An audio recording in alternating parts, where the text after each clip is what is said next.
मुख्यमंत्री की बस्ती में बिहार शरीफ जल गया, कुरान के नुस्खे जल गए, 4500 से ज्यादा मजहबी किताबें जल गई, मस्जिद के दरवाजे का मीनारा तोड़ा गया, हमारे लोगों पर डंडे चले। आज इन गुंगों की औलादों की जबान नहीं खुल पाई। आज जब जबान खुलती है तो एमआईएम के खिलाफ खुलती है। तो हाँ, मुझे शुक्र पैदा हुआ, यकीनन है कि चोर को जब हक रोशनी आती है तो डर लगता है, अंधेरा उनको बहुत अच्छा लगता है। एमआईएम एक रोशनी की तरह आई है।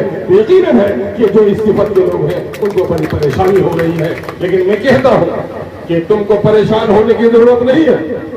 एमआईएम के नौजवानों, ये जानो कि हम और आप जिस तरह सारे इंसानों को एक माँ बाप की संतान समझते हैं, उस तरह से हम संसार में बसने वाले बहुत सारे लोगों का विश्वास ये है कि इस संसार का एक ईश्वर है। देखो, फिरौन ने पहरा लगा दिया था कि खबरदार, उसको कह दिया पेशिन गोई करने वाले तांत्रिकों ने कि इस साल जो बच्चा पैदा होगा बेटा, वो अगर जिंदा रहा तो तुम्हारे तख्त और सल्तनत को बड़ा नुकसान पहुंचेगा। उसने पहरा बैठा दिया कि देखो, इस साल बेटी पैदा हो जाए तो जिंदा छोड़ दो, लेकिन बेटा पैदा हो जाए तो किसी के घर में जिंदा मत रहने दो। ये फरमान फिरौन का आम था, लेकिन फिरौन मूसा की पैदाइश को नहीं रोक सका, बल्कि मूसा फिरौन के घर में पैदा होकर ही फिरौन के खिलाफ लड़ाई का आगाज किया। अगर एमआईएम के हक में ऊपर वाले ने फैसला कर दिया है, ये जमीन वाले लटक जाएंगे, किसी के फैसले को नहीं रोक सकते। वोट किसी के बाप की, किसी के पार्टी की, किसी गठबंधन की जागीर नहीं है। वोट तो जनता की अमानत है और जनता की आंखें खुली है। मैं आज सलाम करना चाहता हूँ प्रदेश में रहने वाले उन नौजवानों का, कुर्बानी देने वाले उन नौजवानों का, जो चाहे दिल्ली में हो, पंजाब में हो, रिक्शा चलाता हो, ठेला चलाता हो, पत्थर तोड़ता हो, चाहे कुवैत में हो, चाहे दुबई में हो, चाहे कतर में हो, सऊदीया में हो, चाहे अमेरिका में हो। आज वहां से एक ही बैठकर देखता है, उनकी आंखें खुली हुई हैं, उनके पास चौपाल में गप करने का फुर्सत नहीं है। वो जब अपने काम से आता है तो मोबाइल देखता है, अखबार की खबरें पढ़ता है। जब वो देखता है कि सारे लोग तो सत्ता के लिए लड़ रहे हैं, एक ही शख्स है देश में जो जनता के लिए लड़ रहा है, उसका नाम बैरिस्टर असदुद्दीन अवैसी है।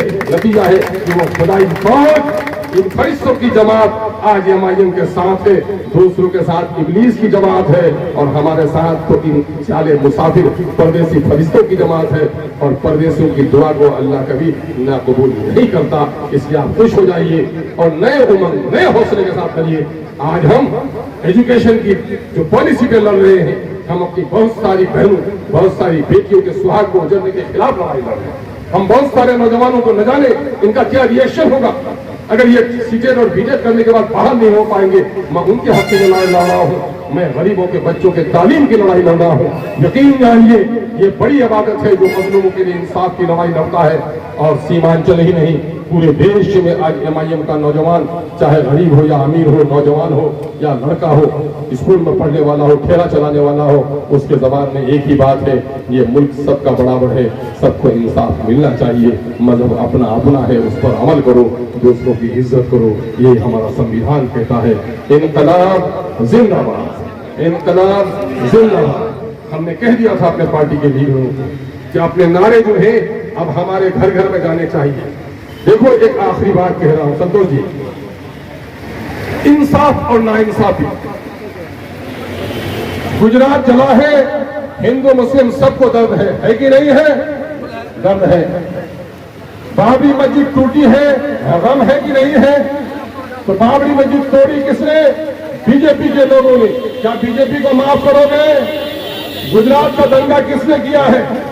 गुजरातियों के बीजेपी के लोगों ने गुजरात में। क्या उन बीजेपी के लोगों को माफ करोगे? नहीं करोगे। लेकिन एक बात जान लो,